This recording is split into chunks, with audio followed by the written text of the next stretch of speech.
सुप्रभात मंडळी. आपण वाचत आहोत विनायक दामोदर सावरकर यांचं आत्मचरित्र माझी जन्मठेप. त्यातल्या उत्तरार्धातलं प्रकरण 10वं आपलं चालू आहे आणि कालच्या पुढे मी आता सुरू करते. यांच्या साहसाविषयी एकच आणखी उदाहरण सांगू. राजबंदींशी बोलण्याची देखील अंदमानात कोण चोरी होती हे आम्ही मागे सांगितलंच आहे. कित्येकास त्यासाठी पदच्युत व्हावे लागे, कित्येकास लेखनकामावरून दूर होऊन तेलाच्या घाण्यात राबावे लागे.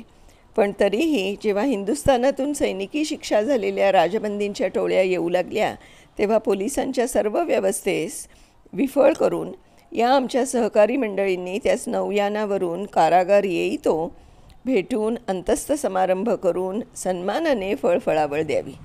त्याचप्रमाणे जेव्हा राजबंदीवानांची राजक्षमेनुरूप सुटका होऊ लागली तेव्हा त्या परतणाऱ्या देशभक्तांचा सन्मान करून त्यास प्रवासातील फराळाचे द्यावे आणि सर्व अंतस्थपणे.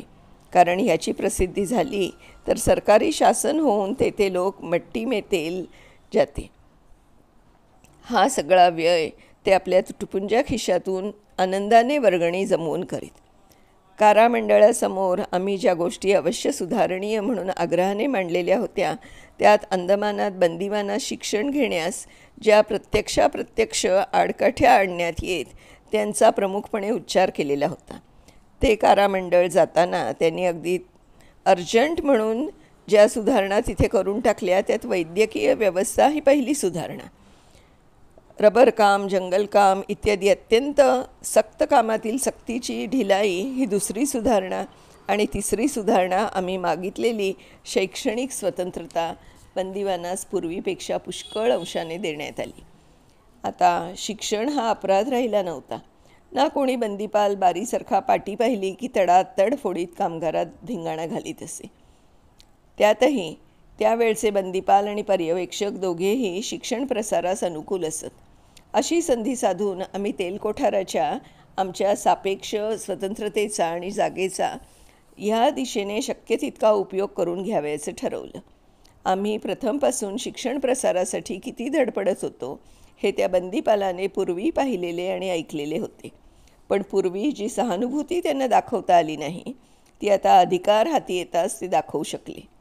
मी त्यांच्याशी चर्चा करून मुलांच्या टोळीत एक शिक्षक नियुक्त करून मुलांकडून कामाप्रमाणेच प्राथमिक शिक्षणही करून घ्यावं असं ठरवलं. त्याप्रमाणे एका राजबंदीचीच त्या कामावर योजना झाली. अल्पवयी अपराध्यातून शिक्षणाने पुष्कळ तरुण उत्तम नागरिक निघू शकतात हा कामगार संस्थेचा जगभर अनुभव आहे. त्या मुलावर नेमलेल्या राजबंदी गुरुजींनी आपलं काम चोख रीतीने बजावलं. त्यास नुसते अक्षरी शिक्षण देत नसून त्यास ते आमच्या तत्रस्थ शिक्षणक्रमाप्रमाणे राष्ट्रीय आणि आत्मिक शिक्षण देत असत. गीतेतील एखादा श्लोक, धार्मिक ग्रंथातील उत्तम तत्वे, प्रत्यहींच्या राजकारणी बातम्या यांचाही त्यास नित्य परिचय करून दिला जाई. हिंदी भाषा आणि नागरी शिकवली जाई. मी अंदमानातील लोकांकरता काही राष्ट्रीय गाणी हिंदीत केली होती. ती आणि इतर हिंदी राष्ट्रीय गाणी अंदमानातील स्वतंत्र लोकही उतारे करून नेत आणि मुलास शिकवीत. कारागारीय मुलांच्या टोळीत शिक्षणाची व्यवस्था होताच मी मोठ्या बंदिवानांसाठी तेलकोठारातच व्यवस्था उघड करविली. आजपर्यंत हे काम लपून छपून करावं लागे, पण आता ते प्रकटपणे होऊ लागलं. माझ्या देखरेखीखाली नारळ कामातील 100-150 बंदिवान असत. मी त्यास 2 तास शिकण्यासाठी सुट्टी देई. नंतर ते टोळ्यांनी शिकत. रविवारी बंदिवानास एकत्र बसून वाचण्यास आता पूर्वीप्रमाणे आडकाठी नव्हती. त्यामुळे आमच्या आठवड्याच्या पळत्या बैठकी आता चांगली मांडी घालून बसू लागल्या आणि व्याख्याने झडू लागली. या दिलेल्या स्वातंत्र्यामुळे बंदिवान उद्दाम झाले का काम कमी करू लागले का शिस्त बिघडली? मुळीच नाही. उलट पहिल्याने शिस्त बळानेच पाळावी लागे ती आता कर्तव्य म्हणून पाळली जाऊ लागली. 10-5 मंडळीत एखादा बेशिस्त वागू लागताच आणि मारहाणीवर येताच त्यांच्यातील कोणीतरी म्हणे, ए हरामी, आप बेचारा डिगन साहब और बाबूजी हम लोगों को अच्छा रखते हैं तो तुम शैतानी करता है. बारी के दिन भूल गए. परवानगीने जितके करता येईल तितके राष्ट्रीय कार्य करून ते तसे करता येईना ते पूर्वीप्रमाणे अंतस्थपणे केले जावे. उदाहरणार्थ, श्री गोविंदसिंहांची जयंती. शीख हिंदूत प्रेमरज्जूचे आणि एक संस्कृतीच्या अभिमानाचे बंधन दृढ व्हावे म्हणून आम्ही ही जयंती मोठ्या प्रमाणावर करावयाचे ठरवले. तो दिवस रविवारचा होता. त्यामुळे सकाळी नवीन नियमाप्रमाणे बंदिवान चाळीच्या चाळीतून एकत्र बसू लागले. परंतु या चाळीतील बंदिवान त्या चाळीत जाणे निषिद्ध असल्याने आणि सगळ्यास माझे शब्द ऐकण्याची उत्सुकता असल्याने मी या नाही त्या कामाचे निमित्त काढून 2-3 चाळीतील सभात भाषण केले. प्रत्येक चाळीत शीख राजबंदींबरोबरच अगदी प्रेमाने अशीख हिंदू बंदीही भजन करण्यात, गुरु गोविंदांची कृत्ये ऐकण्यात आणि हिंदू संघटनांचे महत्त्व श्रवण्यात अगदी दंग होते. त्या दिवशी आमचे कारखान्यात व आणखी एका ठिकाणी प्रसाद करविला होता. हा कडा प्रसाद सर्व बंदिवानास वाटण्यात आला. नंतर रविवारच्या निर्बंधाप्रमाणे सर्व बंदी खोलीत बंद व्हावयाचे, पण आम्ही युक्तिप्रयुक्तीने बहुतेक शीख राजबंदी आणि प्रमुख इतर बंदी यास खोल्यातून उघडे ठेवविले आणि ज्या वेळेस सर्व वरिष्ठ अधिकारी बाहेर जातात त्यावेळेस खालचे सर्व अधिकारी आमच्याच मताचे असल्याने त्यांच्या सहाय्याने गुंटीवर सभा भरवली. त्यात चाळीतील निवडक माणसे होती.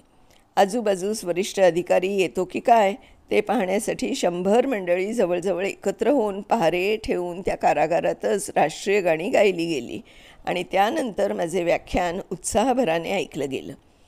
त्याच कारागारात की ज्यात 5 बंदी विचार करीत एकत्र बसणे अपराध असे, मग राष्ट्राचे नाव घेण्याची तर गोष्टच बोलावयास नको आणि कोणी ते घेणारा भेटला तरी राष्ट्राचं नाव समजणारा किंवा भावाने ऐकणारा 100 एखादाही आढळत नसे. बंदिवानांच्या बुद्धिविकासास उत्तेजन देण्यासाठी आम्ही जो कोणी शिक्षण तत्परतेने घेई आणि सभास उपस्थित राही त्या बंदिवानास आरामाचे कामात काढीत असू. प्रथम पुस्तके आणि पाट्या आम्हास आमच्या संस्थेच्या व्ययाने पुरवाव्या लागत, पण आता शिक्षणप्रिय अधिकारी असल्याने सरकारी रीतीने पुस्तक आणि पाट्या बंदीस मिळाव्या म्हणून आम्ही आग्रह धरला. आवेदने आणि लिखापडी होता होता तसा हुकूम आला आणि पाट्या आणि क्रमिक पुस्तके सरकारी व्ययाने मिळू लागली. ती लोक किती उत्सुकतेने उपयोगात आणीत आहेत हे मी अधिकाऱ्यांच्या वारंवार निदर्शनास आणून द्यावे. ग्रंथालयात राजबंदींचीच पुस्तके पाहिजे त्या बंदिवानास वाचावयास मिळण्याचीही सोय करण्यात येऊन त्यास परवानगी मिळाली. नंतर ग्रंथालयात सरकारी व्ययाने काही पुस्तके ठेवावी अशी सूचना केली. त्यांचे टाचण करण्याचे काम आमच्याकडेच आल्याने त्यात शक्य तितकी आम्ही राष्ट्रीय पुस्तके घालून मुख्य भरणा हिंदीचा मागविला. त्यातील काही नावे वरील अधिकारी अनिष्ठ म्हणून खुडीत तर ती आम्ही संस्थेकडून अंतस्थपणे आणून टाकावीत. एवी तेवी शक्यतो सरकारद्वारा नाही, तिथे अंतस्थपणे संस्थेद्वारा, पण राष्ट्रीय चळवळ त्या परिस्थितीत चालवता आली तोवर चालविली. ह्या सरकारी पुस्तकात तामिळ, आंध्र, मल्याळी आणि कानडी या द्राविड संघाच्या आपल्या हिंदू भाषांचीही पुस्तके बोलावली होती.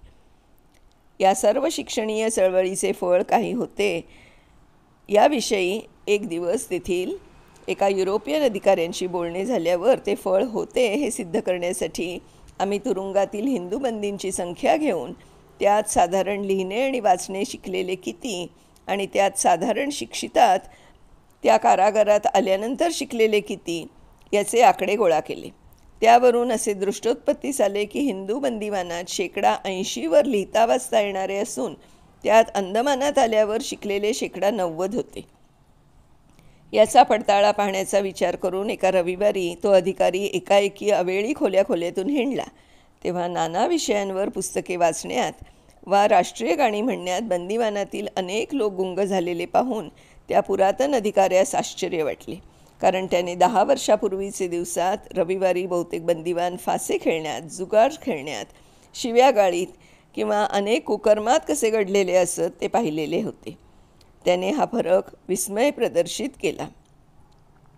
आम्ही वर साधारण लिहिता वाचता येणाऱ्यांची संख्या दिली आहे, पण आम्ही तिथे शिक्षणाची व्याख्या म्हणजे अशी ठरवलेली असे की ज्यास आपल्या देशाची आणि प्रचलित राजकारणाची इतकी माहिती आहे आणि ज्याचे सर्वसाधारण ज्ञान इतके विकसित झालेले आहे की तो भावी विधिमंडळात किंवा पंचसभेत प्रतिनिधी निवडून देण्यासाठी स्वतःचे मत, त्यातील अर्थ समजून देऊ शकावा. या मापानेही त्या हिंदू बंदीत 40% तरी लोक शिक्षित म्हणवून घेण्यास योग्य झालेले होते. युरोपातही व्होटर किंवा मतदार सामान्यतः इतका शिक्षित असला म्हणजे चालतो. त्या तेलगोदामात आम्हास फार दिवसांनी व्यक्तिस्वातंत्र्य म्हणजे काय ते थोडे तरी उपभोगावयास मिळाले. सकाळी नव्हे, पहाटे देखील केव्हा केव्हा खोलीबाहेर सोडण्यात येई. त्यावेळी आम्हाला लख्ख चांदण्यात उभे राहण्याचा आनंद 10 वर्षांनी पुन्हा अनुभवण्यास मिळाला. फार गंमत वाटे. तरीही त्या चांदण्या रात्रींची छाया असेच की हे कारावासातील चांदणे, जसे स्मशानातील. थोडे दिवसात या स्मशानातील चांदण्यात माझ्या ज्येष्ठ बंधूंनाही भागीदार होण्याची सवलत मिळाली. मला त्यांचेसह 2-4 तास एकत्र बसता येऊ लागले, पण ते केवळ त्यांचे दुःख पाहून हळहळण्यापुरतेच. कारण त्यांची प्रकृती क्षयावर जात खोकला इतका वाढलेला असे की एकदा ढास लागली की अर्धा तास श्वासाची फुरसत नसे. तसा खोकत खाकरत वेताच्या फाटक्या खुर्चीवर धापा टाकीत पण तोंडावरील धैर्याचे हसू मावळू न देता बसलेला तो कष्टभोगी देशभक्त माझ्या ज्येष्ठ बंधू. त्याची ती चवळ्याच्या रक्ताच्या एक पायघोळ कोट घातलेली बंदिवान करुण मूर्ती मला अजून जशीच्या तशी दिसत आहे. या स्मशानाच्या चांदण्यात, या किंचित मात्र लाभलेल्या व्यक्तिस्वातंत्र्यात शक्यतो अधिक प्रचारकार्य करण्याचे नादात शक्य तितके कमी झुरत राहण्याचे व्रत मनाकडून अंगीकारवून दिवस कंठीत असता, एके दिवशी सकाळी माझे सहकष्टभोगी राजबंदी श्रीयुत अमुक अमुक यांनी लगबगीने येऊन एका वर्तमानपत्राचा तुकडा माझ्या टेबलावर आणून टाकला. अप्रकटपणेच तो वाचावयाचा होता, नाहीतर कोणी पाहिल. मी तो वाचला. पाहतो तो त्यात बातमी होती की सरकारने अंदमानाची वसाहत बंद करण्याचा ठराव प्रसिद्ध केला असून नवीन बंदिवान येणे बंद होणार. इतकेच नव्हे तर आहेत त्या बंदिवानांनाही जर ते काही अटींवर अंदमानात राहणार नसतील तर परत स्वदेशातील कारागारात धाडण्यात येणार. ही बातमी वाचताच आम्हास अर्थातच बरीच कृतार्थता वाटली.